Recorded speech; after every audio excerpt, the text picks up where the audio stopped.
Hi guys, I hope you are all well. Today I am back with another top 10 video. I kind of love recommending 10 books at a time, despite the fact that I just attempted to recommend over 50 in one video. And the theme of this video, as I'm sure you've already guessed by the title, is page turners. I felt like now was the perfect time for me to recommend 10 page turners, and when I think about page turners, I'm thinking books that you can't put down, that you read much quicker than you would read a regular book because you don't take as much time in between picking it up. You literally must turn those pages, whether that is because it's literally a mystery thriller and you want to know who the murderer is, or just simply because there's so many twists and turns in the narrative that you're constantly guessing and curious about where this is all going to end up. And because of that, I have a mixture of books in this video, some of which are mystery thrillers, but others which I definitely wouldn't categorise under that genre, however, are all page turners. And this video is actually being very kindly sponsored by Electric Monkey in honour of the publication of Good Girl Bad Blood, which is the sequel to A Good Girl's Guide to Murder. So release day for Good Girl Bad Blood was the 30th of April, and if you follow me on Instagram you may have seen that I actually read the entirety of this novel in one day on my Instagram on release. And let me tell you, this is the definition of a page turner. So of course I have to kick this video off with my first two recommendations, which are A Good Girl's Guide to Murder and Good Girl Bad Blood. If you haven't seen me talk about A Good Girl's Guide to Murder before, I have certainly brought it up a few times, and I've even interviewed the author Holly Jackson on this channel, and I'll link that down below. But this is the first in what has now become a YA thriller mystery series that follow our protagonist Pip, a teenager living in England, straight A student, but also a little bit obsessive. In book one, she decides to undertake a project for school for extra credit in which she delves into the mystery behind a cold case that affected her town. So within Pip's lifetime, one of the older girls at her school went missing, and her boyfriend Sal was blamed for her going missing, for being her murderer, and then committed suicide afterwards, and everyone believed that sort of wrapped it all up. He'd killed his girlfriend, then committed suicide, but Pip never quite believed in that narrative, and she ends up spending a lot of time with Sal's younger brother, sort of delving in to the different sort of unsolved elements of this case and picking it apart and seeing where it doesn't all quite add up, and of course uncovering a wealth of secrets that different people in her town have been hiding over the years. What I found so impressive about this book when I first read it is that Holly Jackson is just queen of red herrings and clues. Like, there's always a little something new to keep you going. You start to come up with your theories, and then either those are confirmed or completely thrown out the window because there's a new twist in the storyline. There's also the perfectly placed red herrings that make you think you know what's happening when really it all adds up to something completely different, and because of that you keep turning the page. It's just so well structured and paced, something that's very much a result of the planning that Holly puts into these books before she writes them. She's a planner, and it comes across, and it really does seem to be the most effective method for writing this genre because it really just all adds up perfectly. It becomes like this perfect whole that doesn't entirely make sense until right at the end, and then you're like, oh my goodness, that's where we were headed. And I loved book one, so I was so excited for the release of book two yesterday, and it was incredibly easy to read it in one day. I didn't want to do anything else with my time. I loved returning to Pip and her sort of co-detective Ravi, who was the younger brother mentioned in book one. However, what's slightly different about this book is that as opposed to a cold case, Pip gets embroiled in a very current missing person. Somebody she knows has gone missing, and although after the events of book one she's decided to take a step back from her amateur detective career, she ends up unable to say no to help those she loves and cares about, and because the police aren't taking this missing case seriously. So you get a whole new mystery, but you also get the joy of returning to those characters that you got to know in book one, that you really became invested in the lives of, and see what happens next for them, as well as the fallout of some of these sort of crimes and adventures that took place in book one. So it's a really nice balance of continuity and something new, and I don't think there's been a third book confirmed in the series. I don't know if there will ever be a third book. Things do wrap up nicely at the end of both of these books, but I would certainly read it if there was one, because if there is any series I can consume incredibly quickly and keep turning the pages, it's these.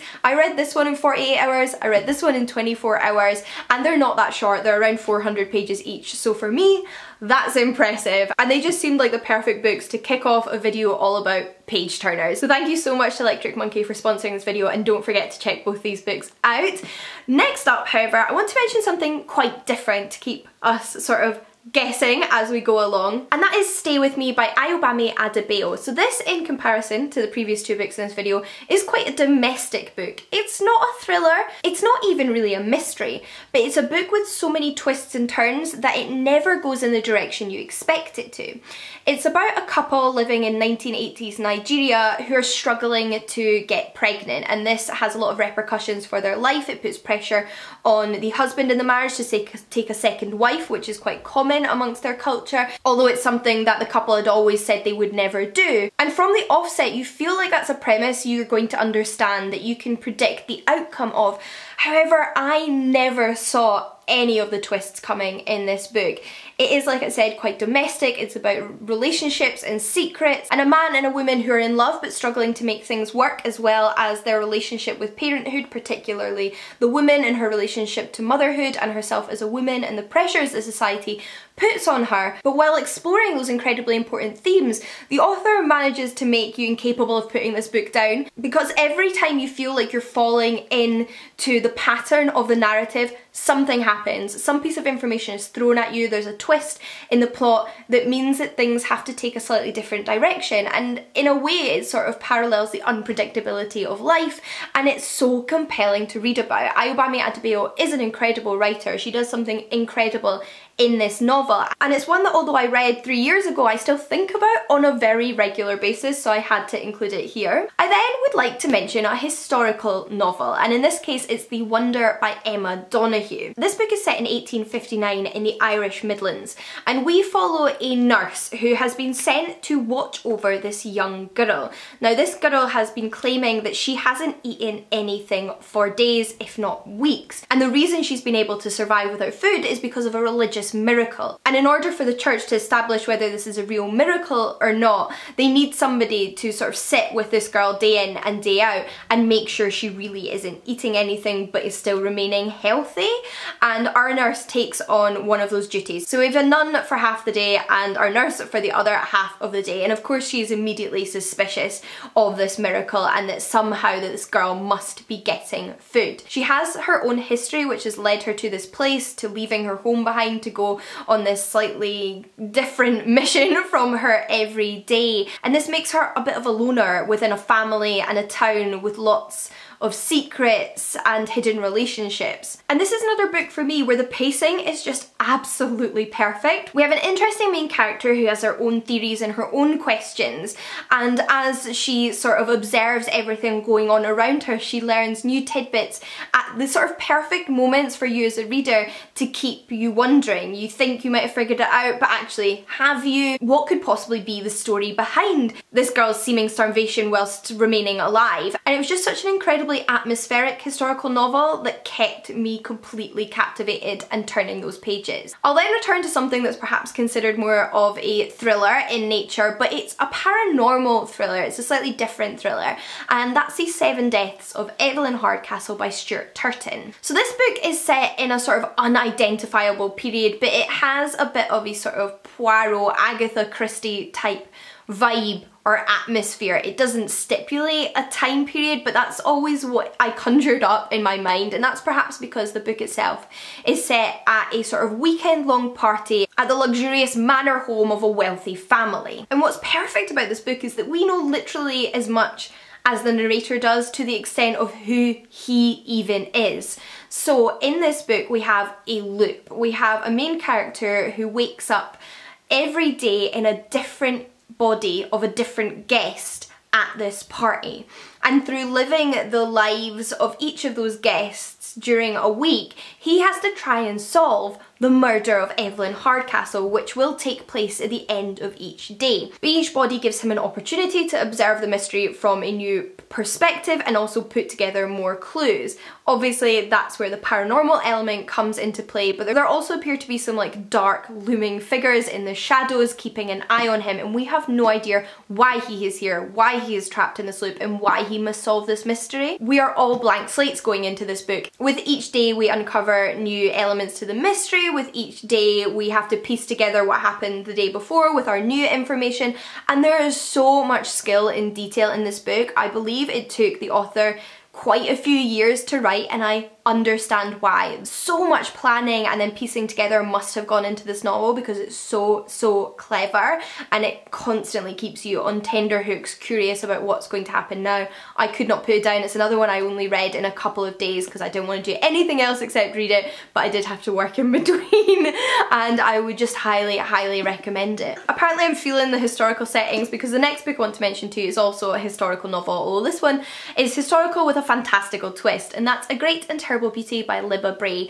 This is set at the very end of the 19th century, and we follow our main character Gemma Doyle, who has grown up most of her life in India until her mother passes away and she is sent back to live in England, where her family is originally from, and attend a girls' finishing school. There is all the drama of being a young aristocratic woman in that time period, expected to woo men, behave a certain way, and get on with your peers at school, but with a fantastical twist. There are these mysterious magical elements that Gemma herself is desperate to understand. It's magic that's hidden, it's magic that's intriguing, but it's also magic that could potentially be dangerous, and she and some of her friends that she makes at this boarding school start looking more into how this magic might be coinciding with their world and what it means for them. I love the fantastical element in this book because for me it gives the author an opportunity to explore sort of like young women growing up, escaping the confines of their gender expectations and the time period they live in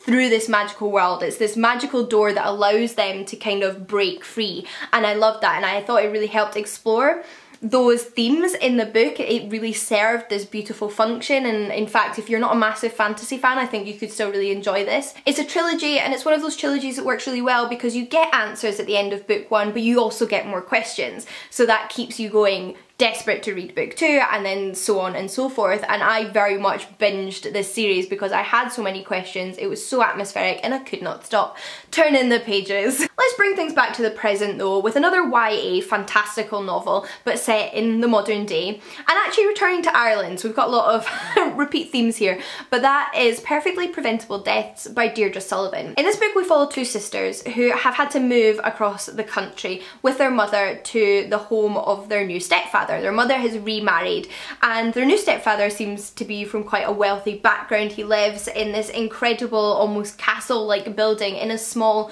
rural Irish village.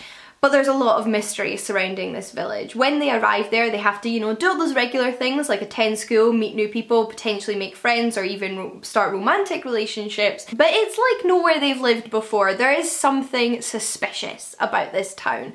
There is something weird and otherworldly going on. And as they adjust to their new home, they also start to grow apart and stop sharing as much as they did before, so that our main character doesn't know exactly what's going on with her sister, and that also lends an air of mystery to this book. It's a fast-paced, compelling story that also explores themes of misogyny and pressure on young women and sexuality and growing up in the contemporary world, whilst constantly keeping you guessing what's really going on. We then have an undeniably traditional thriller, but one of my favourites, and that's Black Eyed Susans by Julia Heberlin. So this is another one that deals in part with a cold case. We have a protagonist who was the only victim of a serial killer that survived many years ago when she was a teenager. Now the man that was accused of these crimes is up on death row, and a lawyer has come to her asking for her help because he believes that this is the wrong man and that this man should not be on death row and that he has been wrongly convicted. Now our protagonist can't say for certain this is or isn't the man, but something doesn't seem quite right, and it does feel as though the killer may still be out there, so she decides to start investigating a little bit herself. What I thought was so compelling about this book was the narrative structure. So we have alternating chapters. We have chapters set in the present day with our fully grown woman, her daughter, her family, spending time with this lawyer and potentially investigating new clues that are coming up now. And then we also follow her during her therapy sessions when she was still a teenager. So these take place after the crime that was committed, after she survived being abducted by the serial killer, and was then sent for therapy in order to help her get through all of this. And we sit through those sessions with her and what she discusses with her therapist, reflecting back on both her childhood and what happened to her. And this worked so well because I was so invested in both timelines. I would get to the end of one chapter and want to read more set in that time, but then get fully immersed back in the past again, and then the same thing would happen backwards and forwards, and it meant I had to keep reading because I had to get to the next chapter set in the same time period, but then also became reinvested in the alternative time period when I was in those chapters. So I just thought that was so clever from a narrative perspective and really worked to keep me turning those pages. We then have a book I would not call a thriller, but certainly is full of mystery, and that's The 13th Tale by Diane Setterfield. So this book is about an amateur biographer. She was raised by her father in an antiquarian bookshop. She is very into literature and books and writing and studying authors and people from the past. When she gets a letter from one of the most world famous authors asking her to write her biography. So this author is quite an elusive character. She has written numerous novels, she's incredibly popular, but she always tells different stories about her past. Nobody really knows exactly who she is, where she comes from, what happened to her growing up, because she always has a different story to tell. That is until now, where she swears that she wants to tell the truth, the whole truth, and nothing but the truth to our biographer. And of course our protagonist is surprised to get this letter, but how could she turn it down? And therefore she travels to go and speak to this author in her home and learn about her past. So we follow again two timelines. We have the present, and then we also have the author recounting her past from actually the days before her birth, following her parents and their upbringing and their background. They were from quite a wealthy family, and then her childhood and years growing up as a young woman and what happened there amongst her family. We have such interesting, endearing characters. You're invested in both our protagonist's life in the present and also the story of the author in the past. It also just has those gorgeous literary elements of someone that truly loves books and writing and reading and interweaves that into the experience of the reader, and it's so gorgeous to read about, and you just don't know where things are going. Characters are introduced. Are they relevant? Are they not? We don't know. How does the past tie into the present? So many questions, and I loved everything about this book. Last but not least, however, is a recent read, and it's another YA mystery thriller. This one is the first in a trilogy by Maureen Johnson, and it is Truly Devious. This one's slightly different from a lot of other thrillers because the mystery is not solved by the end of book one. We have an overarching mystery that takes place throughout all three books, as well as smaller mysteries that you get answers to within each novel. And this book follows Stevie, a wannabe detective who's obsessed with true crime, and she applies to go to this exclusive boarding school because they have their own cold case. Back in the 1930s, the founder of this school's wife and daughter went missing, and it was never conclusively proved who took them or what happened to his daughter, whose body never turned up. And she thinks if she can go to the school, then she might be able to solve the crime. And to my surprise, when I started reading this book, parts of the narrative are actually set back in the 1930s, so we get to experience that original time period where the original crime took place, as well as the current time period with Stevie and her encountering new danger and new mysteries in her own time period. I feel like any mysteries with cold case always tends to introduce some new danger and some new mystery to the contemporary period, and it always tends to be tied up in the past. So although, as I mentioned, you do get some answers at the end of book one, you certainly don't get them all, and you have to keep going with the series. But those are my 10 absolute page turner recommendations. I feel like there's a diversity of genres there, but they all have one thing in common, and that is that they are absolute page turners, and I would highly recommend them to really anybody watching this video. I would like to hope there's at least something for everyone. But I would love to know if you've read any of these books, what you thought of them. What books do you consider absolute page turners that you could not put down, that kept you curious to the end? Once again, thank you to Electric Monkey for sponsoring this video. Happy publication to Good Girl Bad Blood, and don't forget to check out both books in the series. But until next time, happy reading. I will see you all again soon. Bye guys!